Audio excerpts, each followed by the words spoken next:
Welcome to Luxury Empire Stories. The sharp crack of the gavel echoed through courtroom 4B like a gunshot, sealing what everyone in the gallery believed was the utter financial ruin of a quiet, unassuming woman in a threadbare grey cardigan. The high-powered corporate attorney pacing the floor had spent the last 2 hours systematically stripping away her dignity, painting her as a destitute fraud, desperately clinging to a piece of commercial real estate she couldn't possibly afford. He smirked, adjusting his bespoke silk tie, absolutely certain he had just won the easiest case of his lucrative career. He had no idea that the woman staring back at him with icy calm wasn't a helpless victim. She was the predator, and the trap had just snapped shut. Boston, Massachusetts, Suffolk County Superior Court. It was a miserable, sleet-filled Tuesday morning in late November, but inside the mahogany-paneled walls of courtroom 4B, the atmosphere was suffocatingly hot. The air was thick with the distinct tension that only arises when power heavily outweighs vulnerability. At the plaintiff's table sat Bradley Covington, a senior partner at the prestigious corporate law firm Winston & Hayes. Bradley was a man who wore his wealth and arrogance like armor. His custom navy Brioni suit was impeccably tailored to his broad shoulders, and the subtle gleam of a platinum Rolex Daytona peeked out from his starched French cuffs. Bradley didn't just practice law, he wielded it like a blunt instrument to crush anyone standing in the way of his billionaire clients. Today, his client was Crestview Holdings, a colossal real estate development conglomerate attempting to bulldoze a historic block in Boston's Seaport District to make way for a $600 million luxury high-rise and retail complex. There was only one obstacle left holding up the demolition permits. Sitting alone at the defendant's table, without so much as a paralegal to keep her company, was Samantha Reed. To the untrained eye, Samantha looked entirely out of her depth. She wore a faded, oversized knit cardigan that looked like it had been rescued from a Goodwill clearance rack, paired with scuffed brown loafers and sensible, unbranded slacks. Her dark hair was pulled back into a messy utilitarian bun, and the only item on the heavy oak table in front of her was a worn canvas tote bag and a single manila folder. She owned the Brass Anchor, a tiny, unprofitable independent bookstore that occupied the exact corner lot Crestview Holdings needed to break ground. Bradley had spent the last 6 months trying to bully her out of the property. He had sent aggressively worded cease and desist letters, threatened frivolous lawsuits regarding obscure zoning ordinances, and dispatched intimidating private investigators to dig up dirt on her. When Samantha ignored the lowball buyout offers, a pathetic sum of $150,000 for a property easily worth 10 times that in the current market, Bradley decided to drag her into court. His strategy was simple: bury her in legal fees, exhaust her mentally, and publicly humiliate her until she signed the deed over, just to make the nightmare stop. "Your Honor," Bradley's voice boomed, rich with theatrical indignation, as he addressed Judge Harrison Caldwell, a seasoned jurist known for his no-nonsense demeanor. "We are here today because the defendant, Miss Reed, is engaging in a blatant and malicious obstruction of commerce. She does not possess the clear title to the property located at 402 Harbor Way. The deed she holds is a relic, tied up in a defunct trust that was dissolved over a decade ago. Furthermore, she lacks the financial solvency to even maintain the building to code. She is, for all intents and purposes, a squatter standing in the way of urban progress." Samantha sat quietly, her hands folded neatly in her lap. She didn't flinch. She didn't object. She just watched Bradley pace the floor with the detached curiosity of a scientist observing a particularly aggressive rat in a maze. "Miss Reed claims she inherited the property from her late grandfather," Bradley continued, turning to sneer at her. "Yet, our investigators at Kroll Associates, one of the premier corporate intelligence firms in the world, have combed through decades of municipal records. The original holding company that owned the lot went bankrupt in the late 90s. The property defaulted to the city, and Crestview Holdings recently purchased the overarching land rights directly from the Municipal Development Board. Miss Reed is relying on a clerical error to run a failing bookstore that sees, perhaps, 3 paying customers a week. Judge Caldwell peered over his reading glasses, his gaze shifting to the solitary woman at the defense table. "Miss Reed, do you have legal representation? I strongly advised you at the preliminary hearing to retain counsel." "I am representing myself, Your Honor," Samantha replied. Her voice was surprisingly steady, lacking the tremor of fear Bradley was so accustomed to hearing from his victims. Bradley chuckled, a low, condescending sound that rippled through the gallery, which was packed with Crestview executives and junior lawyers who had come to watch the firm's top shark secure another victory. "Representing herself," Bradley mocked gently, looking to the gallery as if sharing an inside joke. "Your Honor, the plaintiff calls Samantha Reed to the stand." The courtroom murmured. Calling the opposing party to the stand during a property dispute hearing was an aggressive move. It wasn't about establishing facts. It was about psychological warfare. Bradley wanted to break her in public. He wanted to put her poverty, her supposed ignorance, and her failures on display for the entire room to see. Samantha stood up smoothly, smoothing down the front of her cheap cardigan. She walked toward the witness box with a measured, deliberate pace. As she passed Bradley, he leaned in slightly, his voice dropping to a harsh whisper, meant only for her. "You should have taken the 150 grand, sweetheart. By the time I'm done with you today, you'll be paying our legal fees for the rest of your miserable life." Samantha didn't even look at him. She stepped into the box, placed her hand on the Bible, swore to tell the truth, and sat down. The trap was set, and Bradley Covington was practically sprinting into it. "Miss Reed," Bradley began, leaning against the wooden rail of the jury box to project an air of relaxed dominance. "Let's talk about your business acumen, or rather, the complete lack thereof." "Objection," Samantha said mildly. "Relevance. This is a hearing regarding property title, not the profitability of my bookstore.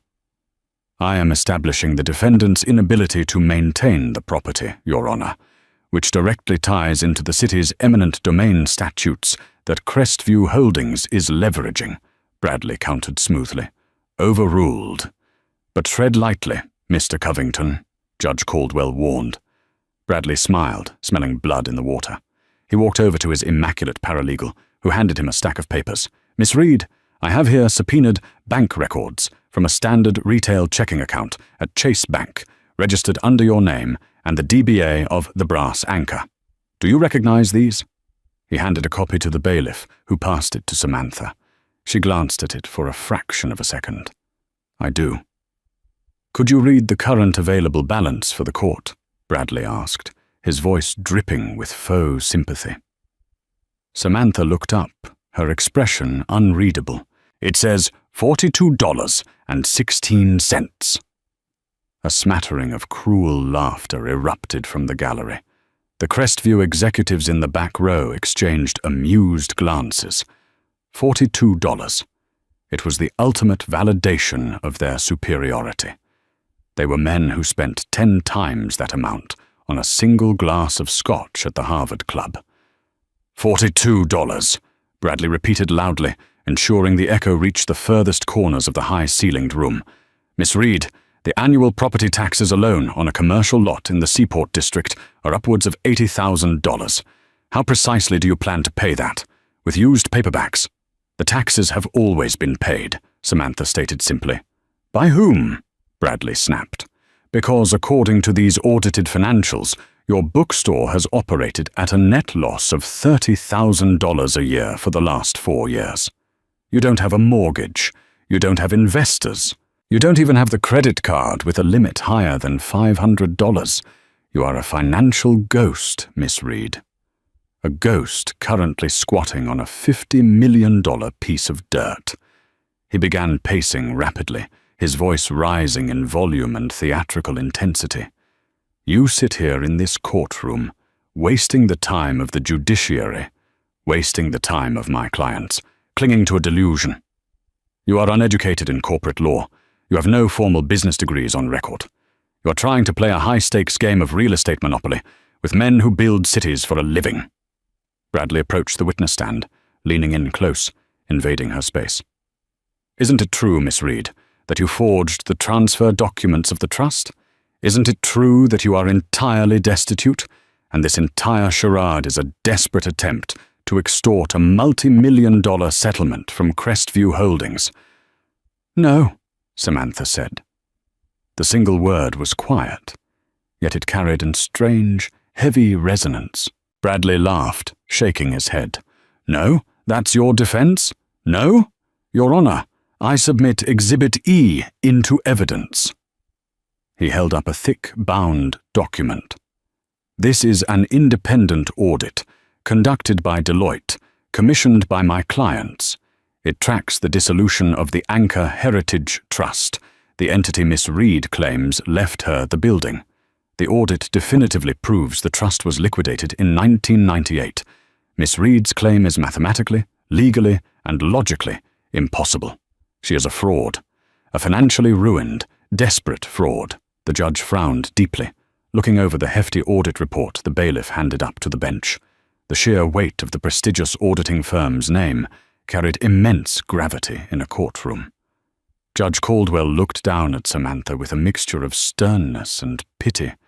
Miss Reed, the judge said softly, these are incredibly damning documents. If you have any proof of ownership, or any proof of financial solvency to maintain the property codes required by the City of Boston, now is the time to present it. If not, I will have no choice but to grant the plaintiff's motion for summary judgment, invalidate your deed, and order an immediate eviction. Bradley stood at his table, buttoning his suit jacket with a smug smile of finality. It was over. He had publicly humiliated her, dismantled her life on record, and secured the real estate. He was already thinking about the celebratory dinner at Grill 23 tonight. Samantha didn't panic. She didn't cry. Instead, she slowly reached her left hand out and pushed up the sleeve of her faded, cheap cardigan. For the first time all morning, the dull courtroom lighting caught something metallic on her wrist. It wasn't a cheap digital watch. It was an exceptionally rare, custom-crafted Patek Philippe Grandmaster chime in white gold, a timepiece that retailed for roughly $3 million and was only sold to the world's most elite, vetted collectors. Bradley's eyes locked onto the watch. He was a connoisseur of luxury timepieces. His brain stuttered, trying to reconcile the presence of a multi-million-dollar masterpiece on the wrist of a woman who supposedly had $42 to her name. It has to be a fake, he thought frantically. A cheap knockoff. Samantha tapped the crystal face of the watch once. Your Honor, Samantha said, her voice shifting. The quiet, passive tone was entirely gone, replaced by an unmistakable ring of absolute authority. Mr. Covington has spent the last 2 hours presenting what I can only describe as a masterclass in superficial due diligence. He is correct about one thing. The Anchor Heritage Trust was liquidated in 1998. She reached into a worn canvas tote bag and pulled out a single, sleek black folder, dropping it onto the wooden ledge of the witness stand with a heavy thud. It was liquidated, Samantha continued, locking eyes with Bradley Covington, so that its assets could be rolled into a new parent company, a holding firm that I founded when I was 22 years old. Bradley felt a sudden, inexplicable drop in his stomach. The confident smirk began to melt off his face as Samantha opened the black folder. The silence in courtroom 4B was absolute, the kind of heavy, breathless quiet that precedes a violent storm. Bradley Covington stared at the sleek black folder Samantha Reed had produced. The expensive Winston & Hayes embossed pen in his right hand hung suspended in mid-air. Samantha didn't rush. With the meticulous precision of a watchmaker, she opened the folder and extracted a thick stack of documents printed on heavy, watermarked parchment. Your Honor, Samantha said, her voice echoing clearly off the mahogany panels. Mr. Covington's narrative relies entirely on the premise that I am a destitute eccentric holding on to a worthless deed. It relies on a report from Kroll Associates that tracked the dissolution of the Anchor Heritage Trust. What his highly paid investigators failed to look for was where those assets were redirected. She handed the top document to the bailiff, who practically sprinted to hand it up to Judge Caldwell. In 1998, my grandfather passed away, Samantha explained, her gaze locked on the judge.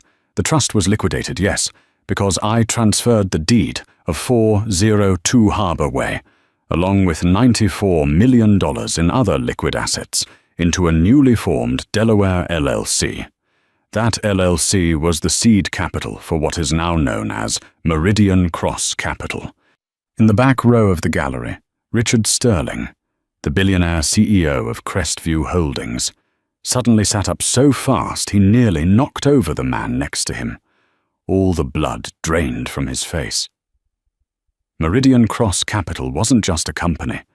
It was a phantom titan of Wall Street, a secretive private equity behemoth that managed over $400 billion in global assets. They were known for ruthless efficiency and an absolute allergy to public media. No one knew who the principal founder was. The firm was managed by layers of faceless executive boards and proxy legal teams in Zurich and Manhattan. "That is preposterous," Bradley barked, his voice cracking slightly. The confident swagger had vanished. "Your Honor, she is lying! Meridian Cross is an international conglomerate. The idea that a woman running a bankrupt bookstore in an oversized sweater is the founder of a $400 billion private equity firm is entirely documented right there in front of you, Mr. Covington," Samantha interrupted softly. She pulled a second sheet of paper from the folder. "I have here the original articles of incorporation, bearing the seal of the Secretary of State of Delaware, explicitly listing Samantha Catherine Reed as the sole primary shareholder and chairman of the board. Furthermore, I have the certified SEC Form 13F filings from the last quarter, confirming my ultimate beneficial ownership." Judge Caldwell adjusted his glasses, his eyes widening as he scanned the documents. He looked at the official seals, the notarized signatures, and the overwhelming financial data laid out before him. He looked down at the woman in the faded cardigan. "Miss Reed," the judge started, clearing his throat, "these documents appear entirely authentic. They show you possess a personal net worth exceeding the GDP of several small nations. 32 billion, legally documented as of Friday's market close, Your Honor," Samantha corrected gently. She turned her head, finally looking directly at Bradley Covington. The high-powered lawyer was sweating now.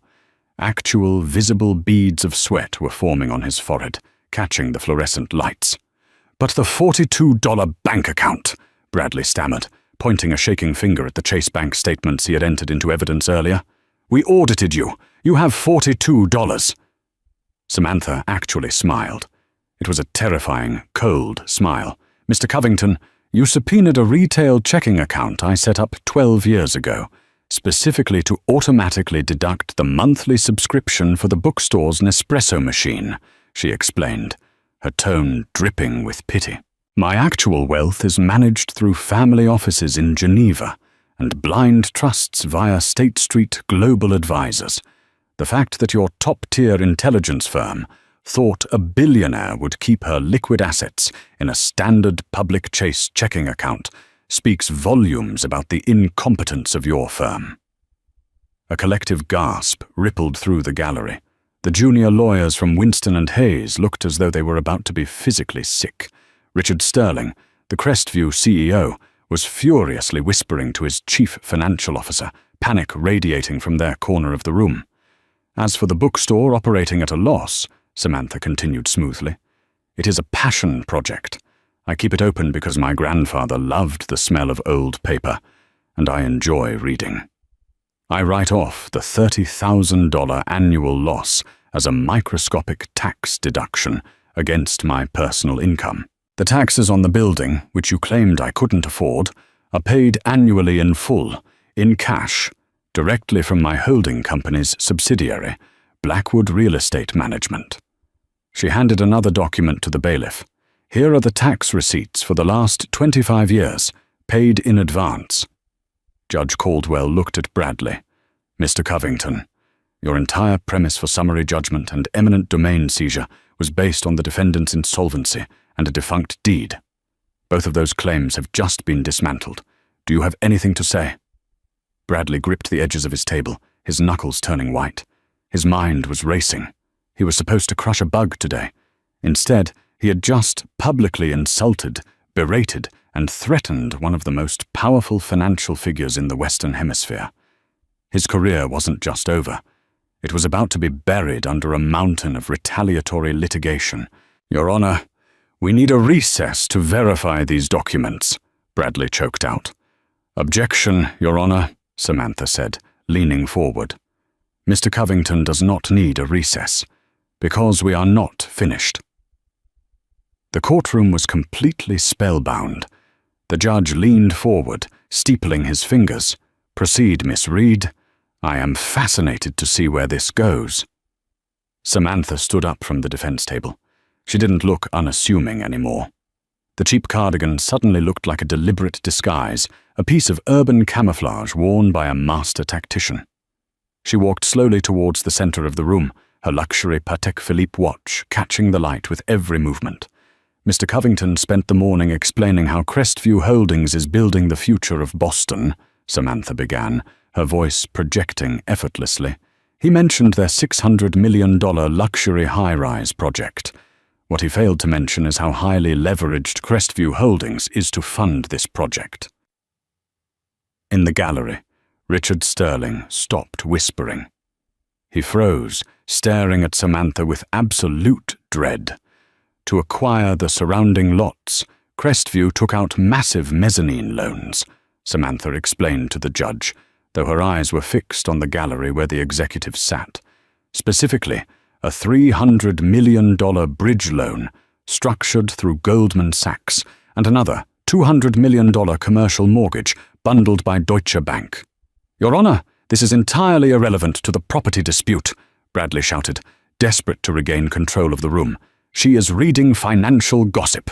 It is highly relevant, Your Honor, Samantha countered smoothly, because 6 months ago, when Mr. Covington first sent his private investigators to harass my bookstore employees and sent me threatening legal notices, I found myself mildly annoyed. I dislike bullies, Your Honor, especially corporate bullies who attempt to steal legacy properties from private citizens. She walked back to her table and pulled out her final, shockingly thick red binder. So instead of arguing with Mr. Covington, I decided to do a little shopping, Samantha said. Through various subsidiaries of Meridian Cross Capital, I began quietly purchasing Crestview Holdings debt on the secondary market. Every bond, every bundled mortgage, every outstanding bridge loan. She dropped the red binder onto Bradley Covington's table. The loud thwack made the lawyer jump. As of 9 a.m. this morning, Samantha announced, her voice ringing with finality, my firm owns 92% of Crestview Holdings' outstanding corporate debt. The covenants of those loans stipulate that if Crestview fails to secure the final zoning permits for the Seaport project by the end of this fiscal quarter, which they cannot do, because I will never sell them 402 Harbor Way, they are in technical default.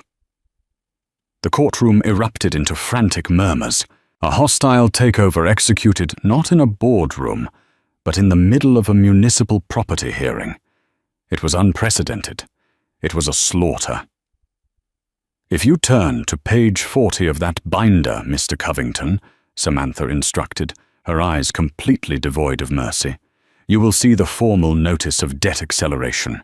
I am calling in the loans, all $500 million, due immediately. Bradley stared at the binder as if it were a live grenade. He slowly opened it, his eyes scanning the aggressive, ironclad financial demands drafted by some of the most ruthless contract lawyers on earth. You, Bradley whispered, his voice trembling, you're bankrupting them. I am restructuring them, Samantha corrected coldly. By the end of the week, Crestview Holdings will be forced into Chapter 11 reorganization. My firm is the primary creditor. We will seize their assets, fire their current executive board, including Mr. Sterling, sitting right back there, and dissolve the company. The lots they purchased will be donated to the city of Boston for the construction of a public park, surrounding my bookstore, of course. She turned back to Judge Caldwell, who was staring at her with a mixture of profound shock and deep respect.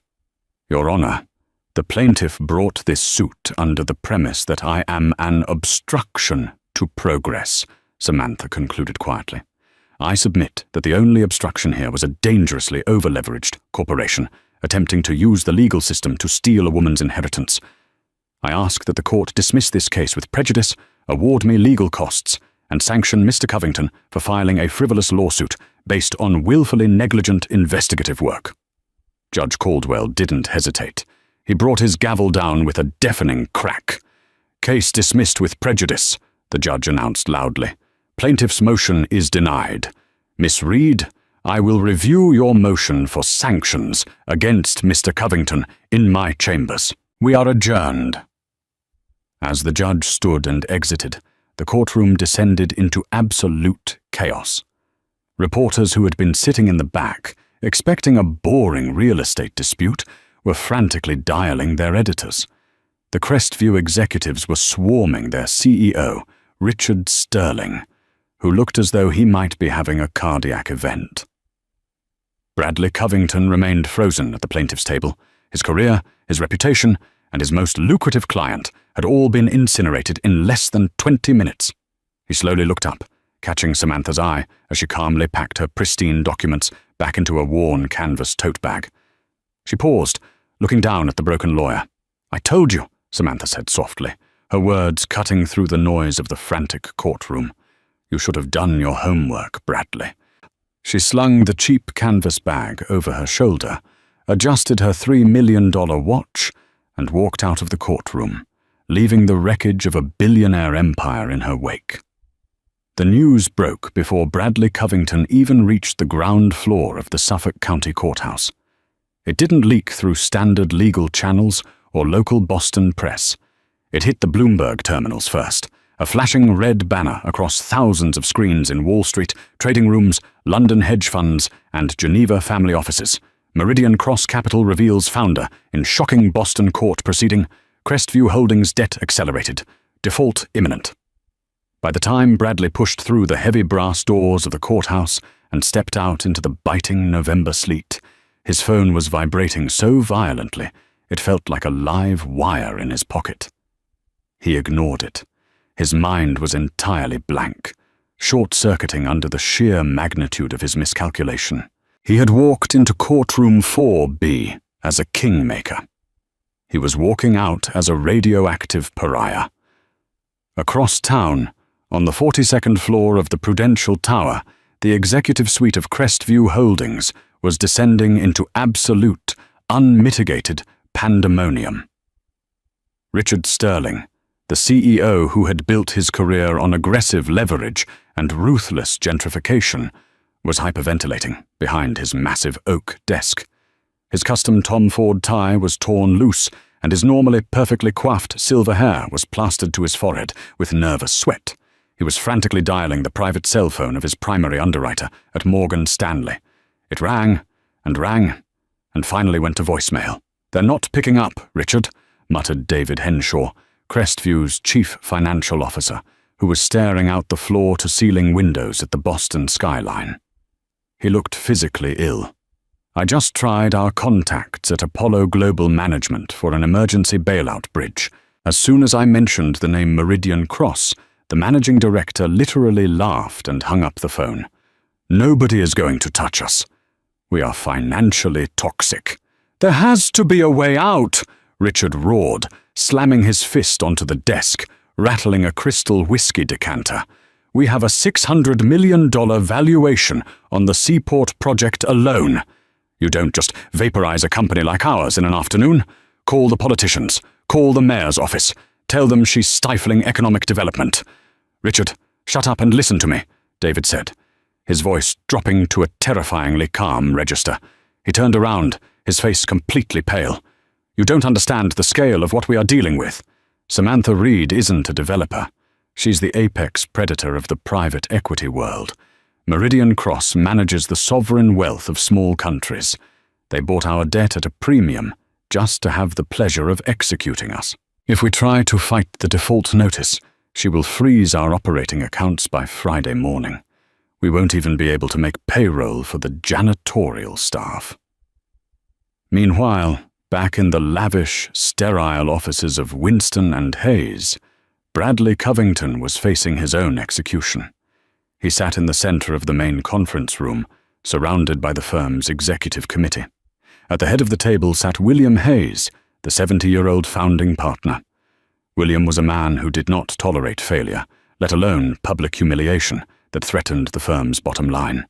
$50 million, William Hayes said, his voice a low, gravelly whisper that cut through the silence of the room.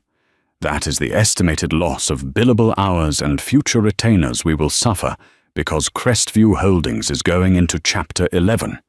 And that is assuming Meridian Cross doesn't decide to sue us for malicious prosecution, which, knowing their reputation, they will." Bradley cleared his throat. It felt like swallowing ground glass. "William, I relied on the intelligence provided by Kroll Associates. The audit was certified. There was no conceivable way to know she was operating behind a multi-layered Delaware shell structure. It was a black swan event. Do not use Wall Street buzzwords to excuse your arrogance, Bradley," William snapped, his eyes flashing with raw fury. "You didn't just sue her. You humiliated her. You put a woman worth $30 billion on the stand and mocked her bank account. You made it personal." William stood up, buttoning his suit jacket. "You are stripped of your partnership, effective immediately. Security is currently boxing up your office. You have 10 minutes to surrender your key card and leave the premises. If you ever mention the name Winston and Hayes in a public capacity again, I will personally see to it that you are disbarred. Get out." Bradley stood, his legs trembling slightly. The sheer speed of his downfall was dizzying as he walked out of the glass-walled conference room, under the staring eyes of the junior associates he had terrorized for years. A dark, desperate thought began to take root in his mind. He was ruined. But if he was going down, he wasn't going to go down alone. He had spent his entire career finding loopholes. There had to be a flaw in Samantha Reed's armor. Nobody acquires $32 billion without burying a few bodies. 48 hours later, Thursday morning. The atmosphere inside the primary boardroom on the 42nd floor of the Prudential Tower was indistinguishable from a high-altitude death spiral. Outside the floor-to-ceiling windows, a relentless nor'easter was battering the Boston skyline, washing the glass in sheets of gray, freezing rain. Inside, the 15 members of Crestview Holdings' executive board sat around a massive, 20-foot expanse of polished mahogany in suffocating, terrified silence. The digital clock on the far wall clicked to 8:54 a.m. The room smelled of stale, burnt coffee and the sour tang of nervous sweat masked by expensive cologne. Nobody had slept since Tuesday afternoon. Richard Sterling, the embattled CEO, was pacing furiously at the head of the table. His normally immaculate silver hair was disheveled, and his eyes were bloodshot, surrounded by deep, bruised bags. He looked less like a titan of industry and more like a cornered animal. To his right, David Henshaw, the chief financial officer, had his face buried in his hands. Every desperate call they had made over the last 48 hours, to senators, to rival private equity firms, to offshore shadow banks, had ended the exact same way. The moment the name Meridian Cross Capital was spoken, the line went dead. They had been financially quarantined. A $400 billion wall of money had been built around them, and the oxygen was rapidly running out. "There has to be an injunction we can file," Richard muttered, his voice raspy and frantic, speaking to no one in particular. A stay of execution. Something under antitrust laws. She can't just absorb a $50 million real estate portfolio in 2 days. The SEC has to review it. The SEC doesn't care about a private debt-to-equity swap on a defaulted bridge loan, Richard, David said, not lifting his face from his hands. His voice was hollow, stripped of all hope. We breached the covenants. It's a standard technical default. She holds the paper. It's perfectly legal. It's just brutally fast. The digital clock clicked to 8:59 a.m. The board members collectively held their breath. They were waiting for their executioner. At exactly 9 a.m., the heavy double doors of the boardroom did not merely open. They were thrust wide by 2 hulking, unsmiling, private security contractors, wearing discreet earpieces and lapel pins from Garda World. They stepped inside, securing the flanks of the doorway. A moment later, Samantha Reed walked into the room. The collective shock that rippled through the 15 executives was palpable. The woman who had sat in courtroom 4B wearing a faded, oversized cardigan and scuffed loafers was entirely gone. In her place was the chairman of the board of Meridian Cross Capital. She was a vision of devastating, understated power. She wore a fiercely tailored, charcoal-grey Loro Piana pantsuit that fell with the kind of flawless drape that only came from bespoke Italian tailoring. Her dark hair was sleek, pulled back into an elegant, severe twist, and on her feet, dust, were black leather Christian Louboutin pumps that clicked against the hardwood floor with a rhythmic, terrifying authority. The $3 million Patek Philippe watch still rested on her left wrist, catching the dim boardroom lighting. She was not alone. Trailing a half-step behind her was Jonathan Pierce, a legendary, notoriously ruthless corporate litigator from the powerhouse Manhattan firm Cravath, Swain, and Moore. Pierce carried a slim, black leather briefcase that looked as heavy as a coffin. Richard Sterling froze mid-pace, his jaw tightening. "Miss Reed, I suppose congratulations are in order. You've managed to terrorize the market and destroy 2 decades of my life's work in 2 days. I hope you're proud of your little stunt." Samantha ignored him completely. She didn't even blink in his direction. She walked with agonizing slowness toward the opposite end of the long mahogany table, pulled out the heavy leather chair, and sat down with graceful precision. She rested her hands on the table, her posture perfectly straight, and surveyed the room. She didn't look at the board members as if they were peers. She looked at them as if they were a particularly disappointing line item on a spreadsheet. "Mr. Pierce," Samantha said calmly. Her voice didn't need to be loud to command absolute attention. It possessed a cold, resonant gravity that pinned everyone to their seats. Jonathan Pierce stepped forward, opening his leather briefcase with a sharp snap. He began efficiently sliding perfectly bound, red-sealed dossiers across the polished wood to each board member. "Good morning, gentlemen," Pierce began, his tone brisk, clinical, and entirely devoid of warmth. "As of 8 a.m. this morning, the Delaware Court of Chancery granted our emergency injunction. Meridian Cross Capital, acting as the primary creditor holding 92% of this company's senior secured debt, has officially executed a total debt-to-equity swap, triggered by your technical default on the Seaport mezzanine loans." Pierce adjusted his glasses, looking up to meet Richard's horrified gaze. "Your shares have been wiped out. You no longer own Crestview Holdings. We do." A collective strangled gasp echoed through the room.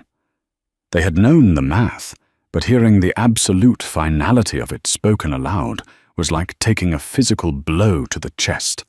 Furthermore, Pierce continued smoothly, ignoring the rising panic, acting as the new primary shareholder, my client has decreed that the current executive board is hereby dissolved. You are all officially terminated, effective this exact second, due to gross fiduciary negligence and catastrophic mismanagement of corporate assets.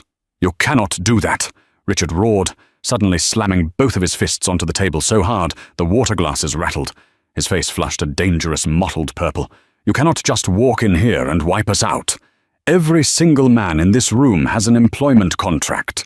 We have ironclad golden parachute clauses. You owe this board upwards of $80 million in severance and vested stock options. I will drag you through appellate court for the next decade, you arrogant—" "Richard," Samantha interrupted. It was a single word, spoken softly, but it silenced the CEO instantly. Samantha finally looked directly at him, and the sheer glacial coldness in her eyes made Richard's blood run cold.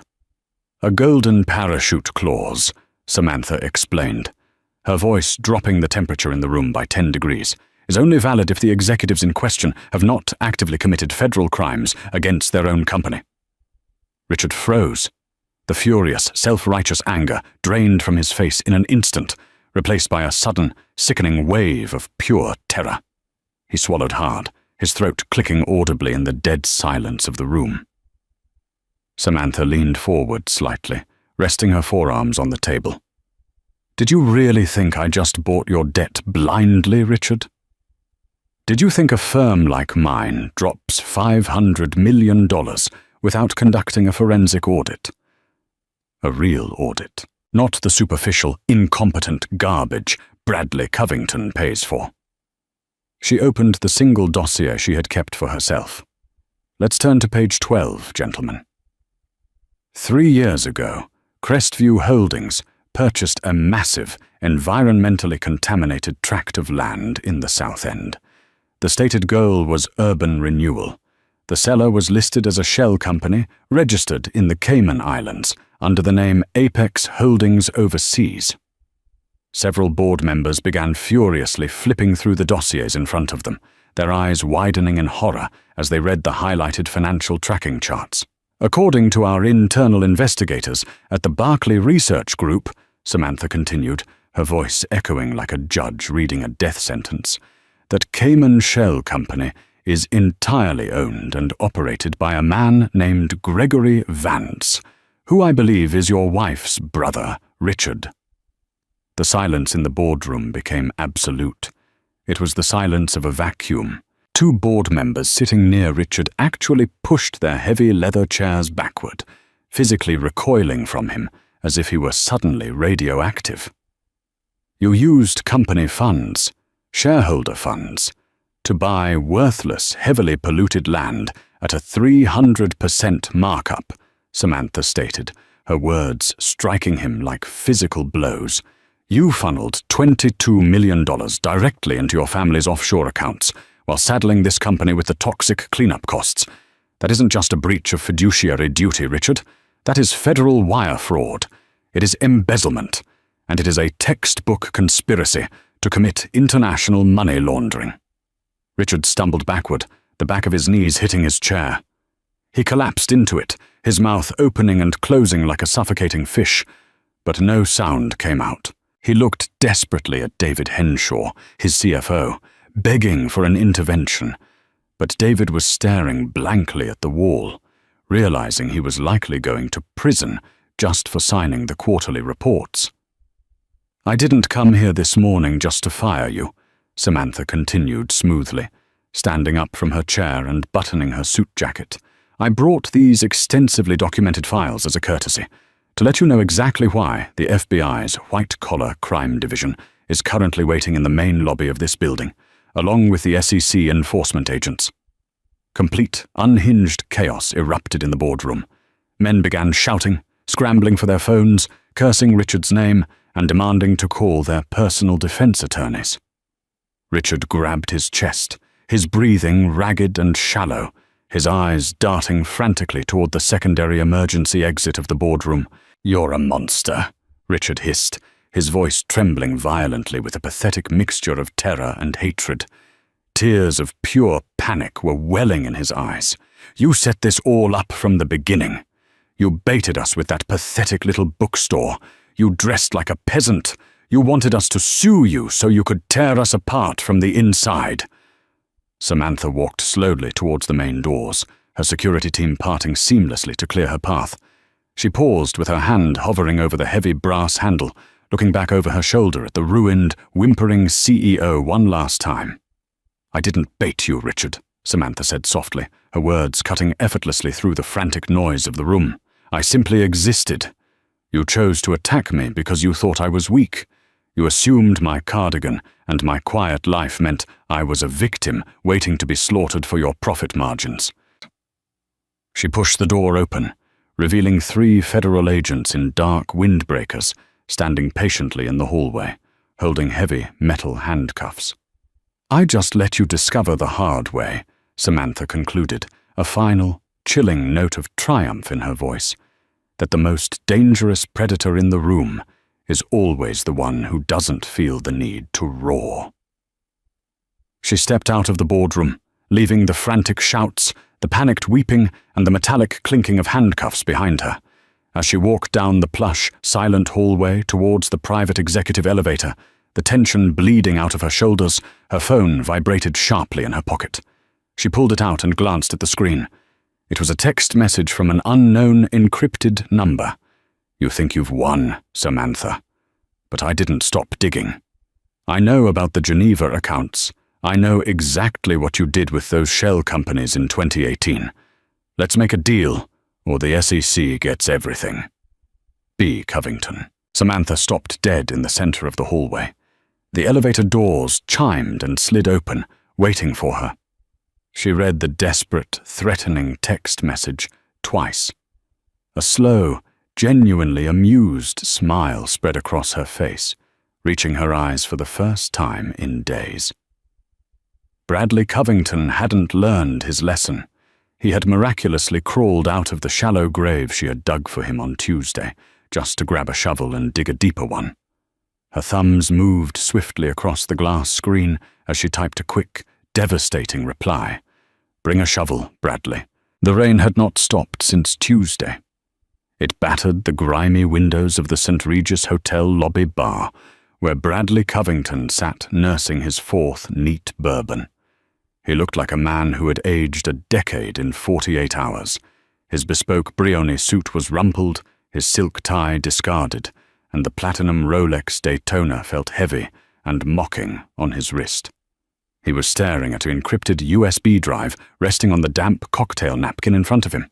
It was his lifeline, his nuclear option. When William Hayes had unceremoniously fired him and blacklisted him from the Boston legal community, Bradley had retreated to his penthouse and done the only thing he knew how to do. He dug for dirt. He had called in every shady favor, utilized every gray market data broker he knew from his days doing corporate espionage defense, and targeted Meridian Cross Capital. What he found had made his heart race. In 2018, there was a massive, highly irregular transfer of funds, nearly $2 billion, routed through a labyrinth of shell companies in Cyprus and the British Virgin Islands, ultimately landing in numbered UBS accounts in Geneva. The metadata on the authorization signatures pointed directly back to Samantha Reed's private family office. To the untrained eye, it was just complex offshore tax mitigation. But to a seasoned corporate shark like Bradley, it looked exactly like massive-scale money laundering and tax evasion. He had texted her. She had replied with a taunt. Now they were meeting. Samantha had dictated the terms, of course. She refused to meet at a neutral location or a corporate office. She forced him to come to the Brass Anchor, the very bookstore he had tried to demolish. At 10 p.m., Bradley pushed open the heavy oak door of the bookstore. A tiny bell jingled overhead, a quaint, pathetic sound that grated on his frayed nerves. The shop smelled intensely of old paper, dust, and vanilla. The lighting was dim, casting long shadows across the towering shelves of used literature. Samantha was sitting in a worn leather armchair near the back, a single reading lamp illuminating the pages of a first-edition Hemingway novel in her lap. She wore her faded grey cardigan again. It was a deliberate psychological slap in the face. "You're late, Bradley," Samantha said, not looking up from her book. "Traffic," Bradley muttered, his voice hoarse. He walked over and stood looming over her. "Nice place. Cozy. It'll make a great museum exhibit once the SEC freezes every asset you own." Samantha carefully placed a bookmark in the novel, closed it, and set it on the small side table. She finally looked up at him. You sounded remarkably confident via text message for a man who is currently unemployable and facing a potential malpractice suit. What do you want? Bradley pulled the encrypted USB drive from his pocket and tossed it onto the table next to her book. $2 billion, routed through Nicosia and into UBS Geneva in October of 2018, Bradley sneered, leaning his hands on the armrests of her chair, invading her space just as he had in the courtroom. Unreported to the IRS, hidden from the Securities and Exchange Commission, shielded from international regulatory oversight. It's a textbook violation of the Foreign Account Tax Compliance Act. If I hand this drive over to the Southern District of New York, you aren't just losing your firm, Samantha. You're going to federal prison. Samantha looked at the USB drive. She didn't flinch. She didn't reach for it. She simply sighed, a sound of profound disappointment. And your price for silence? She asked quietly. Bradley's eyes gleamed with manic triumph. A quiet, untraceable wire transfer of $50 million to an offshore account of my choosing. Furthermore, you will use your leverage to force Sullivan and Cromwell in New York to offer me a senior partnership. You own the board members. You can make it happen. I get my life back. I get my wealth back. And you get to keep playing bookstore owner. Do we have a deal? Bradley, Samantha murmured, leaning back in her chair. Do you know what the term honeypot means in cybersecurity? Bradley frowned, his manic energy faltering for a fraction of a second. What? A honeypot, Samantha explained patiently, like a teacher speaking to a particularly slow student, is a decoy system set up to attract hackers, unauthorized users, or in this case, desperate, disgraced corporate lawyers. She picked up the USB drive between her thumb and forefinger, examining it with mild disgust. In 2018, Meridian Cross Capital was approached quietly by the Financial Crimes Enforcement Network, FinCEN, and the Department of Justice, Samantha continued, her voice perfectly level. They were tracking a global syndicate of corrupt politicians and rival hedge fund managers who were laundering cartel money through American real estate. They needed a vehicle massive enough and secretive enough to act as a trap. Bradley's face went chalk white. The bourbon rolling in his stomach suddenly felt like battery acid. I volunteered my Geneva accounts, Samantha said softly. I authorized the creation of those shell companies under the direct, classified supervision of the federal government. The $2 billion wasn't my money, Bradley. It was bait, and the operation is still active, which means the encrypted files you just proudly admitted to hacking, downloading, and attempting to use for extortion are highly classified federal evidence. You're lying, Bradley whispered, backing away from her chair. He bumped into a shelf, knocking a stack of paperbacks to the floor. You're bluffing. You can't possibly— I don't bluff, Samantha interrupted, her voice snapping like a whip. I calculate. You used black market data brokers to access servers monitored by the National Security Agency. You didn't find my dirty secret, Bradley. You walked directly into a federal tripwire. As if on cue, the headlights of two black, unmarked SUVs cut through the darkness outside the bookstore windows. The engines idled heavily on the wet pavement. You see, Samantha said, standing up and smoothing down her cardigan. I knew the moment William Hayes fired you, your ego wouldn't let you walk away. I knew you would try to dig up dirt to save yourself. So, I had my security team leave a breadcrumb trail in the metadata of the Crestview filings, a trail leading exactly to those 2018 accounts. I knew you couldn't resist. The little bell above the door jingled sharply. 3 men in dark suits stepped into the bookstore. The lead man, a tall, hard-featured agent with an earpiece, walked straight toward Bradley. Bradley Covington? The agent asked. He didn't wait for an answer. Agent Thomas Kessler, FBI. You are under arrest for extortion, corporate espionage, and unauthorized access to classified federal databases. No, wait! Bradley panicked, his hands trembling as the agents grabbed his arms and forced them behind his back. the cold steel of handcuffs ratcheted tightly around his wrists. "She set me up. This is entrapment. You have to listen to me." "You'll have plenty of time to talk, Mr. Covington," Agent Kessler said flatly, marching him toward the door. Bradley dragged his feet, twisting his head back to look at Samantha. She was standing calmly amidst the dusty shelves of her bookstore, the multi-million-dollar watch glinting on her wrist, her face completely devoid of pity. "You destroyed me!" Bradley screamed, the last remnants of his dignity vanishing into the damp night air. "For what? For a piece of dirt?" "No, Bradley," Samantha replied quietly, though her voice carried perfectly across the room. "For peace and quiet." The door slammed shut. The SUVs peeled away into the rainy Boston night, taking the shattered remains of Bradley Covington's life with them. Samantha stood alone in the quiet bookstore for a long moment. She took a deep breath, savoring the smell of old paper and vanilla. She walked back to her leather chair, picked up her Hemingway novel, and began to read. 6 months later, the Boston skyline looked slightly different.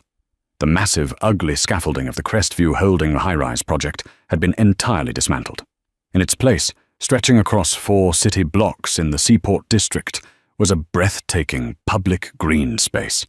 It featured manicured gardens, walking paths, and a sprawling community amphitheater. It had been donated entirely to the city by a nameless philanthropic trust. And sitting exactly in the center of the multi-million-dollar park, untouched and unbothered, was a tiny, unassuming independent bookstore called the Brass Anchor.